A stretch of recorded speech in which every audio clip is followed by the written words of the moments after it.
When I was a kid, my siblings and my neighbor trapped me in a backyard with a dog. It was chasing me for what felt like forever. And I was so scared that this dog was going to bite me, so I just kept running until my neighbor finally picked up her dog. And for a while, because that experience would play in my head anytime I saw a dog, I was so scared of them. Then as time passed, I asked myself, if dogs are so scary, why do so many people keep them as pets? I recognized that I was stopping myself from the joy of playing with dogs because I expected every experience to be like the first. I needed to keep in mind that just because this happened once doesn't mean it's going to happen again. A bark may sound familiar, tails may wag the same, but the chance of repeating the first experience is just as likely as experiencing something new. I admit that I'm scared that thinking this way may be naive. Being optimistic is risky and chances are I'm gonna get disappointed. But I'd rather get hurt than wonder what could have been.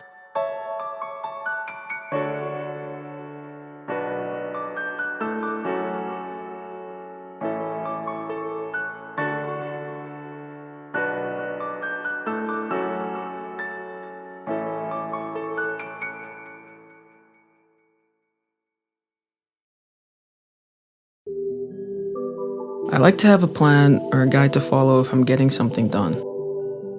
So when it comes to life, when I feel like I'm guessing based on advice from other guessers, I get scared.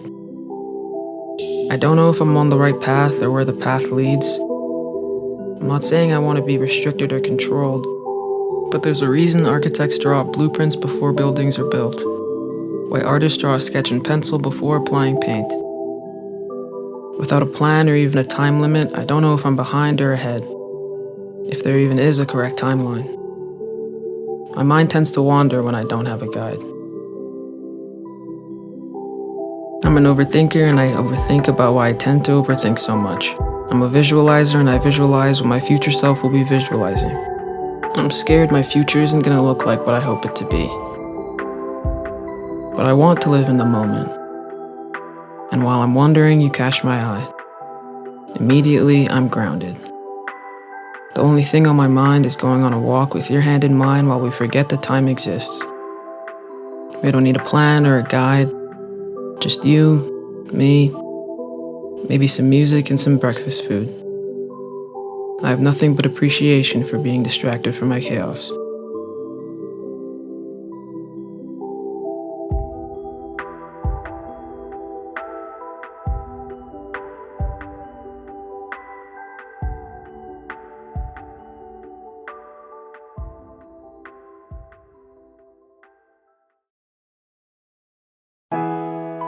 As an occasional pessimist, experiencing something new makes me uncomfortable. I don't like the chance of going through pain I haven't experienced yet.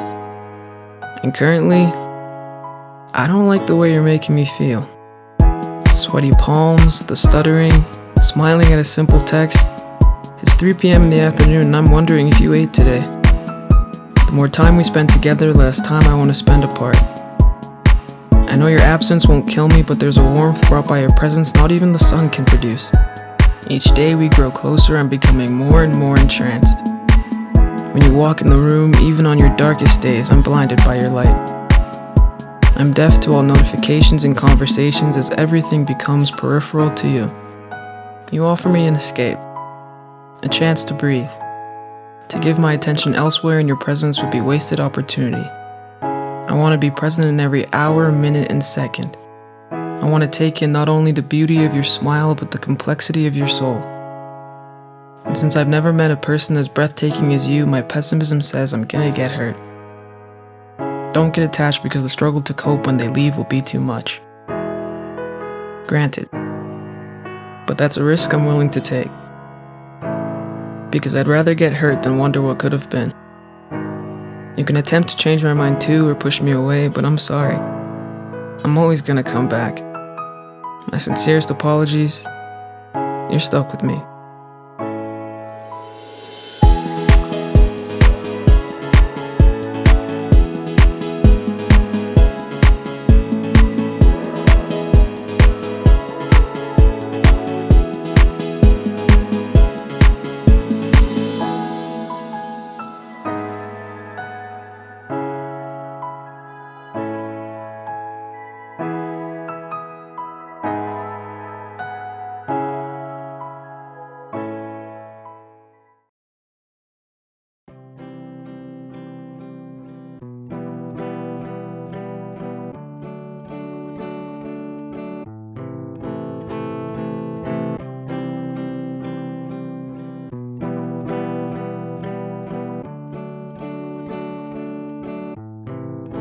Can I be candid? I don't like your hair or the way you dress. I don't understand how you can eat olives without throwing up. But I understand that the world we live in is harsh. I understand that life wasn't meant to be easy, and yet, with you by my side, it's not as hard as it seems. Because if I'm lucky enough to be on this earth at the same time as you, then can life really be that bad? We don't agree on a lot, but you've introduced me to a side of myself I never thought I'd see. I don't believe I need to change for another person, and I don't think I've changed because of you. But during our laughs, our walks, our conversations I can't imagine having with anyone else, I've grown. I now see why people say your home isn't necessarily a place. My home doesn't take away my sadness, but I feel safe. No matter where we are or what challenges we face, I feel comfortable enough to put down walls I've been building for years. You didn't change me or force me out of my comfort zone. I walked out because you inspired me. I walked out because you showed me a new perspective, not yours. I can't know if yellow to me is the same for you. I can't know if I'm a single page in your story or a significant chapter. But I hope I'm returning the favor. I hope our story is one you can't tell without smiling. In the same way you've helped me enter a new point of view, I want to do the same for you. I don't need to pull you up, but I want to give you motivation. I want you to know that you're supported. You're not perfect, and neither am I. But in this harsh world, I don't think we should be looking for perfection. Searching for the non-existent would be a waste of time. I think we should be looking for the spectacular. Searching for the moments that bring nostalgia the second they pass. Not to capture and keep under lock and key. Instead to experience fully and witness blossom.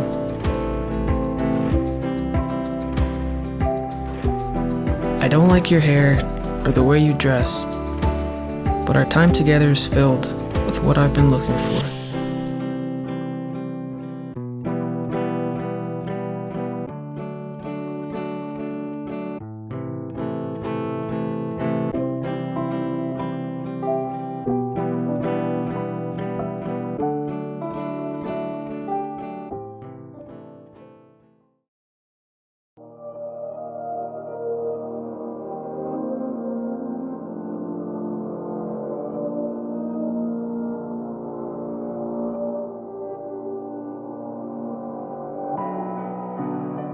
We built a bridge.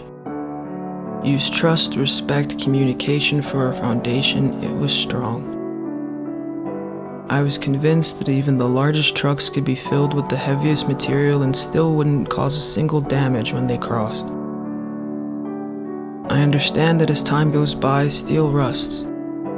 I tried to prepare for that. I did my best to ensure that there were no flaws in our design. I triple checked every calculation and every measurement. Our bridge, for its beauty, had every right to be declared a landmark. Not for the world, but for us. Only we knew of its intricacy to truly appreciate everything that it was.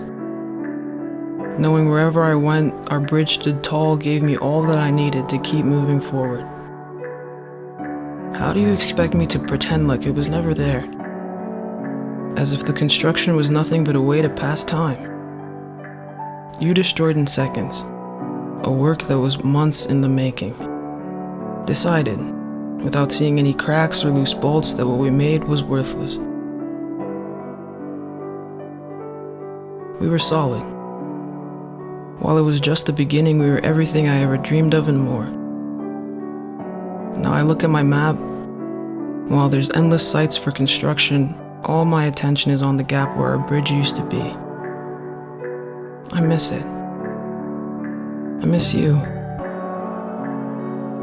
My friends don't see why, calling me insane based off Einstein's definition. But they weren't there during the all-nighters. They don't see the days this project proved to me that life gets better. I forgave the world's cruelty because it had you in it. But I'll never forgive the universe for giving you to me when we weren't ready for each other.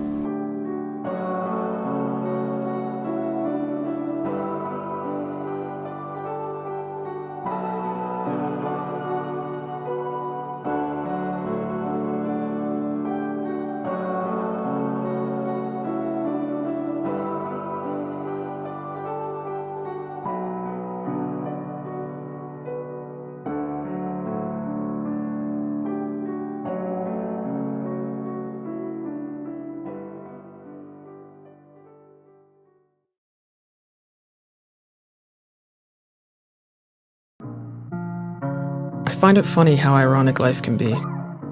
Parking in driveways, driving in parkways. It shouldn't make sense that there are people that can't afford to buy the items that they sell, but it's accepted. We witness these situations and carry on because that's just the way it is. The way life goes. You win some, you lose some. You won't always like it, just take what you can get. For the most part, I do. There are things out of my control that I'm able to accept. But you walking away from us is not one of those things. I've seen life without you.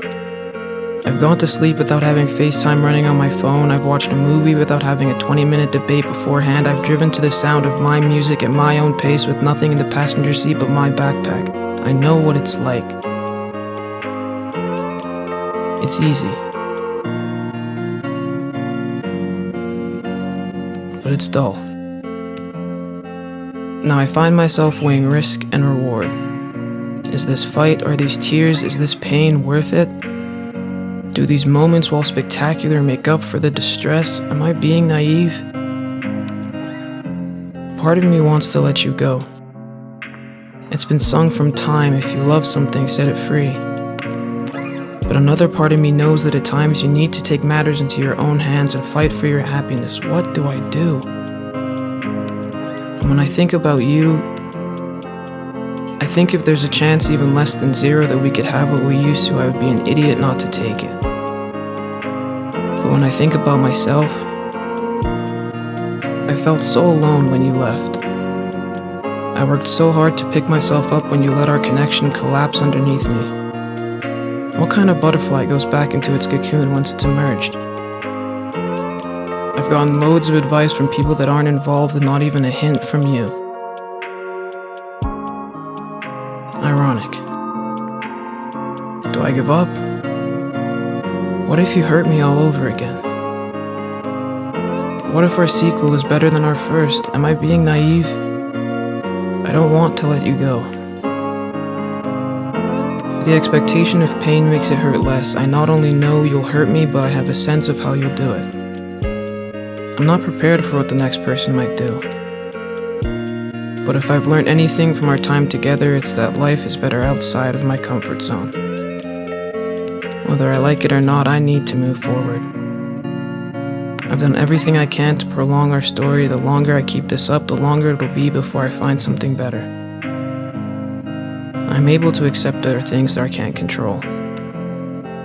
My family, my birthday, my skin color. It's time I added us to the list.